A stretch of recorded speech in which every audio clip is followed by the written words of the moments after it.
Merci beaucoup, Monsieur le Président, Monsieur le Modérateur, Mesdames, Messieurs, bonjour. Donc je vais tenter de donner effectivement des notions sur la définition du bruit. Avant toute chose, je précise donc que je fais partie de l'Université de Lorraine en tant qu'enseignant-chercheur, donc pas de lien d'intérêt majeur avec la présentation ici. Alors, vous y êtes pas trompé, effectivement, la définition, avant d'être physique, elle est surtout subjective, celle du bruit, puisque c'est tout phénomène sonore qui va produire une sensation généralement considérée comme désagréable et gênante. Ça fait même partie d'une définition dans une norme, la norme AFNOR. Donc, très clairement, on voit bien que le côté subjectif fait que cette perception du bruit dépend beaucoup de l'individu, dépend beaucoup de certains composants liés à la personne, à sa culture, à son état psychologique et à diverses histoires personnelles qui le concernent.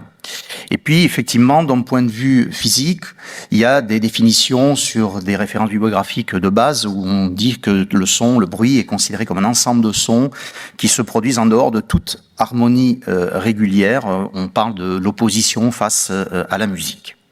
Alors, on va peut-être retenir deux choses, c'est que le bruit, il est indésirable et que le bruit n'a pas de structure harmonique qu'on peut considérer comme organisée. Alors, je voulais montrer ici une planche qui est issue d'une publication de l'équipe de Liu en 2022 qui projette là tout un panel, finalement c'est un recensement de toutes les activités de recherche qui concernent le bruit. Donc ils ont effectué ce recensement sur 3 années et on voit ici l'ampleur de certaines thématiques qui concernent le bruit et notamment du bleu au vert là dans cette espèce de mosaïque où on voit le bruit qui concerne la santé, le bruit ambiant, la perte auditive, l'environnement, et puis bien sûr tout ce qui est investi pour réduire ce bruit. Mais on voit très bien aussi au travers de cette image que c'est vaste, très très vaste au niveau des thématiques concernées par le bruit. Alors dans cette même publication, ils ont interrogé, questionné 78 participants pour essayer de classifier les différents types de bruits les plus bruyants. Donc on voit très clairement que le bruit du trafic routier, le bruit de chantier, mais également le bruit de machine, le bruit de conversation et même la musique, dans certains égards, peut être aussi très dérangeant en termes de niveau sonore et donc nuisible. Mais le bruit aussi des PlayStation, enfin des consoles de jeux, le bruit des enfants. Et puis il y a ici ils ont projeté tout ça sur finalement l'activité pour laquelle ces bruits peuvent être le plus dérangeants en termes d'études ou tout simplement tranquille à la maison ou pendant le sommeil. Alors, si on revient un peu à des notions physiques, l'intensité sonore est d'abord une première caractéristique du bruit, qu'il soit stable ou stationnaire, ou intermittent si jamais on a un son qui est fluctuant, par exemple le bruit d'une machine qui évolue en fonction du temps. Mais bien sûr, le caractère impulsionnel aussi fait partie des sons qui sont plutôt considérés comme désagréables. On verra tout à l'heure que la parole même fait partie quelque part du bruit masquant qui peut être dérangeant. Sur l'aspect variation temporelle de la pression acoustique, on va dire qu'un bruit c'est un son composé de plein de fréquences, donc on dit qu'il est complexe, sans forcément avoir une forme de périodicité. Il peut contenir des brusques variations de la pression acoustique qu'on appelle des transitoires et qui vont donc induire un spectre qu'on appelle un spectre large bande, c'est-à-dire décomposable en une infinité de fréquences distribuées de manière continue. Bref, on retiendra qu'un son est composé d'une multitude de partiels dont les fréquences, les amplitudes et les phases peuvent varier de manière aléatoire. Alors, le bruit, considéré ici comme un phénomène spectral, il est en général constitué d'un spectre qui est donc plutôt large bande, mais également on peut voir apparaître certaines composantes respectrales.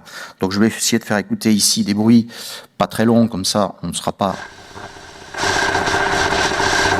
Voilà, on a ici un bruit de si, où on a ici des émergences dans les aigus qui sont très importantes et donc d'une certaine manière un peu nuisibles. Enfin un peu beaucoup même. Le bruit d'impact, donc tout ce qui est un petit peu bruit impulsionnel, comme celui-ci, voilà, et qui va donc générer un spectre qui est beaucoup plus large ici au niveau de la répartition spectrale, mais ces caractéristiques de spectre large bande et d'émergence de raies spectrales, c'est pas obligatoirement veut dire obligatoirement que le bruit est déplaisant. Ici, j'ai un bruit de l'environnement qui finalement, d'une certaine manière, avec les petits oiseaux, alors je ne sais pas si on entend bien, peut peut induire finalement un ressenti plutôt agréable, voire zen. Alors, le bruit, pour certaines sources, notamment par exemple certains appareils électroménagers, peuvent présenter certaines caractéristiques qui sont périodiques au niveau du spectre et donc finalement contenir des fréquences qu'on peut clairement identifier, et tout ça amène finalement à un ressenti de hauteur tonale que l'on peut retrouver par le biais simplement que le bruit sur des séquences très courtes va rentrer en boucle. On parle de bruit gelé, et les vieilles études de Gutmann et Juliès en 63 ont montré finalement que ces bruits pouvaient générer effectivement un ressenti de hauteur tonale. Donc ici on voit par exemple sur cette évolution temporelle du bruit que si on zoome, on a ici une évolution qui est assez périodique. Et quand on écoute ce son, qui est le bruit d'un lave-linge, ben en fait, la hauteur tonale qu'on perçoit, bon, moi j'ai regardé, en fait, on a une note musicale qui est émise, et c'est un fa, pour tout vous dire. Eh bien, finalement, le bruit va pouvoir faire maintenant intégrer la palette si je puis dire, des ingrédients des compositeurs, surtout sur la musique du XXe siècle, on en parlera tout à l'heure. Le signal de parole, puisqu'il s'agit d'une suite de signaux impulsionnels, à partir du moment où il contient certes des sons voisés et des sons non voisés, c'est-à-dire des sons périodiques et des sons et des bruits qui peuvent être l'action de l'air sur l'appareil vocal, bah forcément, à partir du moment où il devient intelligible, certes, il peut aussi devenir gênant, notamment dans les situations comme dans les open space, par exemple. Donc souvent, le spectre du signal de parole se retrouve assez centré, on va dire, entre 100 Hz et 1000 Hz. Il y a ici quelques exemples de bruits que vous connaissez. Je ne vais pas vous les faire écouter parce que vous les connaissez. Le cocktail party, le bubble noise, le bruit de parole ILTAS, l'ISTS ou l'OVG, où on a ici une représentation donc temps et puis ici fréquence, et donc on a ici le spectrogramme où on voit effectivement que la majeure partie de l'énergie se situe entre 100 et 1500 Hertz. Alors à partir du moment où on sait que le côté large bande du spectre existe pour les bruits, l'humain a construit lui-même des bruits qu'on appelle des bruits colorés. Alors je ne vous ferai pas l'affront de vous faire écouter ce que c'est qu'un bruit blanc, un bruit rose, vous connaissez. Vous avez ici une répartition bande fine par tiers d'octave et octave de ces bruits que vous connaissez. Il en existe plein d'autres. Il existe le bruit blanc, le bruit violet, le bruit gris. Alors le bruit gris, on le connaît peut-être un peu moins. C'est quelque chose qui est très chargé dans les basses fréquences et dans les aigus. Alors, le bruit comme phénomène spectral, mais le bruit bien sûr comme phénomène de sensation sonore. La force sonore caractérise le bruit. Le son est une des unités dont on parlera tout à l'heure dans la présentation concernant la mesure du bruit. Mais cette sonie dépend évidemment de l'intensité, de la fréquence, du spectre et du masquage. Sauf que les indicateurs qui font partie aujourd'hui de la réglementation, c'est surtout référence aux décibels. Et même si il s'agit des décibels pondérés, on n'a quand même pas toutes les caractéristiques de l'intensité, notamment le masquage, qui sont tenus compte là-dedans. On en parlera peut-être un peu plus tout à l'heure.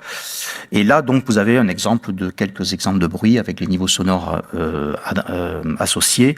Et puis ici, vous avez une horloge qui indique un petit peu la durée d'exposition limite à partir de laquelle on peut rentrer dans une espèce de fatigue auditive.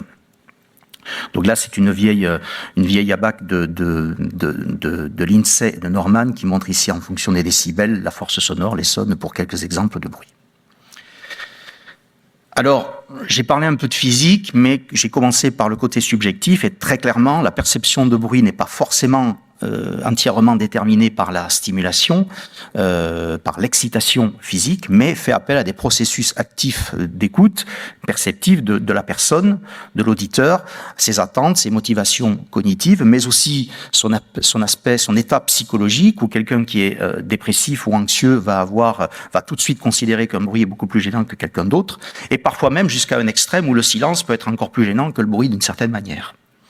Le côté répétitif, aussi, même à faible intensité, peut être en mesure de provoquer un mal-être. Par exemple, une goutte qui tombe dans un évier, c'est 40 décibels à peu près.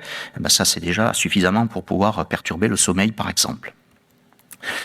Alors, le plaisir, Ben oui, le plaisir musical, je terminerai par une note sur le côté musical, si tu veux bien. C'est que même pour des niveaux sonores assez insoutenables, le plaisir musical va avoir tendance à atténuer même considérablement les réponses psychologiques. C'est-à-dire que l'ambiance musicale, le plaisir musical, voir son idole sur scène, les sollicitations visuelles permettent finalement de, alors pas d'effacer, mais en tout cas de réduire un petit peu les effets dus à l'intensité. Je ne parle pas des effets intra- ou extra-auditifs, bien sûr, mais sur le ressenti en termes de nuisance et de gêne.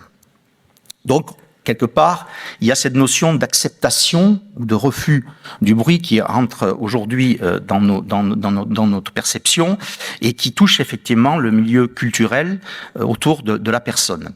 Donc, il y a un siècle et demi, on n'acceptait pas même un siècle et demi, 2 siècles, on n'acceptait pas la dissonance dans les musiques. Aujourd'hui, on la tolère. Elle fait même partie un peu de notre langage dans différents types de musique. Et quelque part, cette utilisation des bruits au XXe siècle, depuis l'électrification de la musique, fait que finalement ça relève d'une transgression ou d'une phénoménologie du son.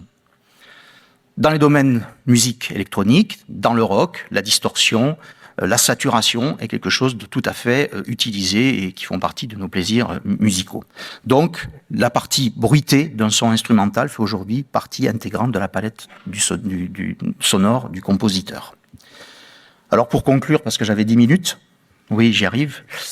Le bruit, c'est avant tout une définition d'abord subjective, donc tout phénomène produisant une sensation désagréable, gênante. J'ai mis ici quelques adjectifs qui peuvent décrire finalement le bruit. Il y en a beaucoup, on ne va pas les énumérer. En termes de définition physique, bien sûr, on retiendra que c'est une multitude de partiels dont les fréquences, amplitudes et phases varient de façon aléatoire.